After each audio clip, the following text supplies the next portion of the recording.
Hello everybody, welcome again to MK's Biovision. We are now discussing the next part of the DNA replication in prokaryotes. There are three phases, though they are not distinct.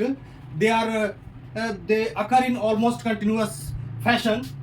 However, for our sake of convenience, we can divide DNA replication in three phases. First is initiation. Initiation is marked from the recognition of orici up to the melting of 13-mer region. Separation of DNA strands in 80 region of 13-mer, and after that elongation takes place. Elongation is marked by of template, synthesis of RNA primer on the template, and further extension of primer by the DNA polymerase 3. There are certain enzymes used in the DNA replication elongation. Helicase, we know, unwinds DNA double helix. Primase adds RNA primer on the template. DNA gyrase, it is a topoisomerase, two class of enzyme which helps in removing positive supercoiling and relaxing DNA, and the polymerizing enzymes are DNA polymerase 1 and DNA polymerase 3. Though there are 5 kinds of DNA polymerases have been noticed in the prokaryote, but except 1 and 3, all other kinds of polymerases 2, 4 and 5, these polymerases are chiefly used in repair process. And finally the enzymes ligase, which seals the nick by synthesizing a new phosphodiester bond.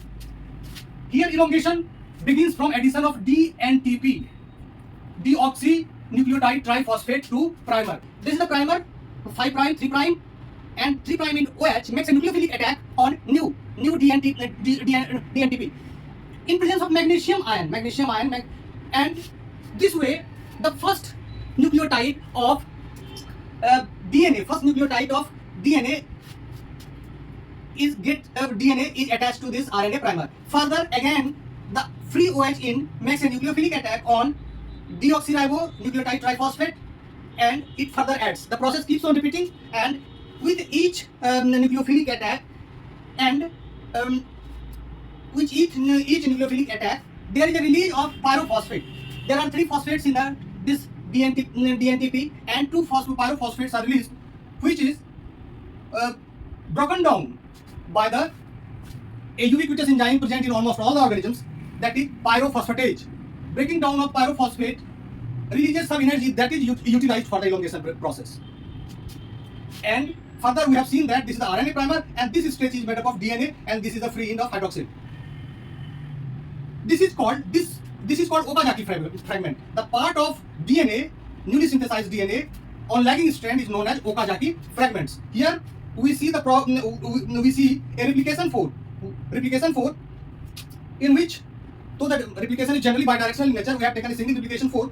Here we see that DNA polymerase is acting, and before that comes the helicase and primase. Helicase unwinds the DNA double helix, and primase adds short stretches of RNA, about 1000 nucleotide of RNA in prokaryotes. The length of this primer is about 1000 nucleotide. It is added here and added here and here. The primase keeps on adding short stretches of RNA, and further that RNA is extended by DNA polymerase 3. That RNA is extended by DNA polymerase 3. These are extended by DNA polymerase 3. This is the DNA polymerase 3. So DNA polymerase 3 synthesize a continuous strand on this in 5 prime 3 prime direction. This is called leading strand, and a semi-discontinuous synthesis of DNA on 5 prime 3 prime template, and and the process is called semi-discontinuous because DNA polymerase, this is the lagging strand, and DNA polymerase generally remains permanently bound with this leading strand, but at lagging strands there is alternate activity of primase and DNA polymerase 3. Here is the primase, again DNA polymerase picks up the strand template and synthesizes a short stretch of DNA. Further, DNA primase again comes and produces a short stretch of RNA. This is followed by again synthesis of DNA by DNA polymerase 3. These are the pieces of DNA called Okazaki fragment. Okazaki fragment. Okazaki fragments named after scientists who discovered it. This way we have seen there that there are two strands at 3 prime 5 prime template there is a continuous synthesis of DNA, at 5 prime 3 prime template there is discontinuous synthesis of DNA, and discontinuous synthesis of DNA here primer is required only once because DNA polymerase needs primer, but priming doesn't need. Primase can add RNA without any existing nucleotide bound with this template. It can add a new nucleotide. Primer can add a new RNA nucleotide which is further extended. Here also the primer is adding short stretches of primase and primer, and the OH and the hydroxyl end, 3 prime end is further extended by the DNA polymerase 3, and the amount of DNA, the length of DNA synthesized by DNA polymerase is called Okazaki fragments. Further we see that there is a here we find that RNA, DNA, RNA, DNA, RNA, DNA. The RNA portion is further removed by this DNA polymerase 1. DNA polymerase 1 and DNA polymerase 1 also fills the gap by synthesizing DNA in the gap, adding nucleotide of DNA in the gap. Therefore, it fills the gap. DNA polymerase is known as Kornberg enzyme, which is a versatile enzyme. It can perform multiple roles. We will discuss this later. SSB is a protein. Single strand binding is a protein that is clipped on the lagging strand that prevents DNA strand separated by helicase from rewinding. This helicase is unwinding the strand, and since the strands are complementary in nature, they try to rewind. They try to come together again, forming hydrogen bond. This is further separated by this by the presence of this single strand binding protein. These proteins do not allow these two strands to come together, and therefore the 4 progresses in this direction. 4 is progressing in this direction, and 4 is progressing in this direction, and unwinding activity of this helicase is creating a positive supercoiling. Positive supercoiling in this side, in the remaining part of the DNA. This positive supercoiling creates a knot that doesn't allow RNA polymerase 3 to move ahead. This knot is further relaxed by cutting both the strands by DNA garage. DNA garage cuts both the strands and cuts and rejoins both the strands, and this way it relaxes the supercoiling, positive supercoiling, and ultimately the remaining DNA becomes changes from a positively supercoiled phase to a negatively supercoiled phase. This is due to DNA garage or topoisomerase 2 class of enzyme. This way, this is the elongation process, and further, and after the extension of DNA polymerase 1, we require one more enzyme to seal the nick. The nick, that is lack of phosphodiester bond, needs to be synthesized between the small pieces of DNA on the lagging strand. This RNA polymerase synthesize phosphodiester bond. Phosphodiester bond. Therefore, it seals the nick. Seals the nick. So there is no nick is not created here by any external action. Nick is present already between the two. Seals the nick. There are the enzymes that is needed for the DNA. We know helicase, primase. We are aware of this. DNA garage, that is topoisomerase 2. DNA polymerase active on the lagging strand. DNA polymerase 3 synthesizing this DNA marked with the blue color on both the strands. Here continuous action of DNA polymerase 3. Here DNA polymerase comes and produces small pieces.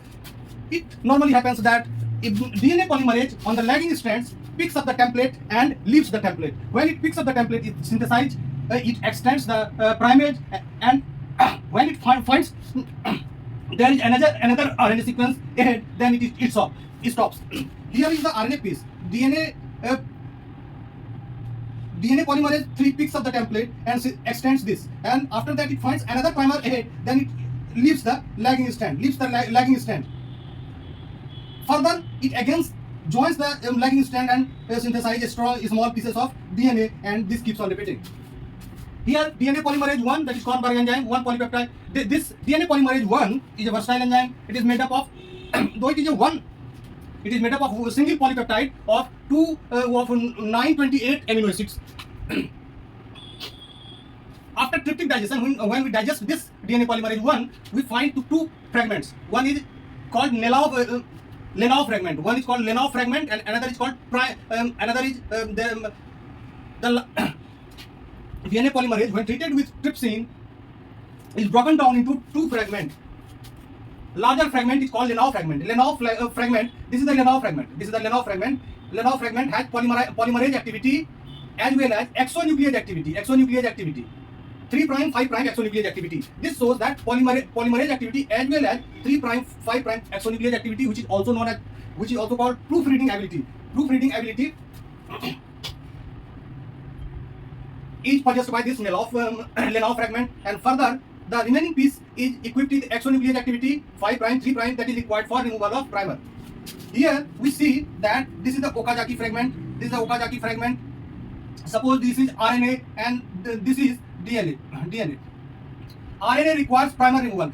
This very piece requires primer removal in, this is the 3 direction and this is the 5 direction. RNA primer removal 5', 3' direction. 5', 3' direction, primer removal. 5', 3' direction, primer removal. This direction is required for proofreading ability, because once the new nucleotide or wrong nucleotide is incorporated in newly synthesized DNA, this is quickly removed. Then and they are removed by this proofreading ability, that is 5', 3' ability, 5', 3' ability, 5', 3' ability. So, and DNA polymerase is equipped with bidirectional polymerase exonuclease activity as well as polymerase activity. That's all. Now we see the DNA polymerase 3. This is the main enzyme. Main enzyme, highly efficient. It is made up of at least 10 nucleotide, 10 protein unit, 10 polypeptide, and it is a dimer. It is a dimer in nature. 2 units. It is made up of 2 units. Each unit consists of alpha, epsilon, theta, and tau. Alpha, epsilon, theta, and tau. These units are repeated. This is the beta clamp, core 1 and core 2. Core 1, but here with core 2 we find attached a special structure called gamma complex. This is the gamma complex. Gamma complex regulates the association and dissociation of beta clamp. Actually, core 2 synthesizes DNA on lagging strand, and core 1 synthesizes continuous strand of DNA here. Core 2 doesn't remain permanently associated with the template. It sometimes picks up the template and sometimes leaves the template. When it picks up the templates, with the help of gamma, it do its polymerization activity, and when it leaves the template, primase comes and synthesizes RNA. That is why RNA DNA, this kind of synthesis takes place on lagging strand. Gamma complex regulates the association and dissociation of this beta clamp with the lagging strand, and this core 1 doesn't need any regulation because it remains attached with the template, is involved in the continuous synthesis of DNA. These enzymes, particularly the RNA polymerase 3, has high processing ability.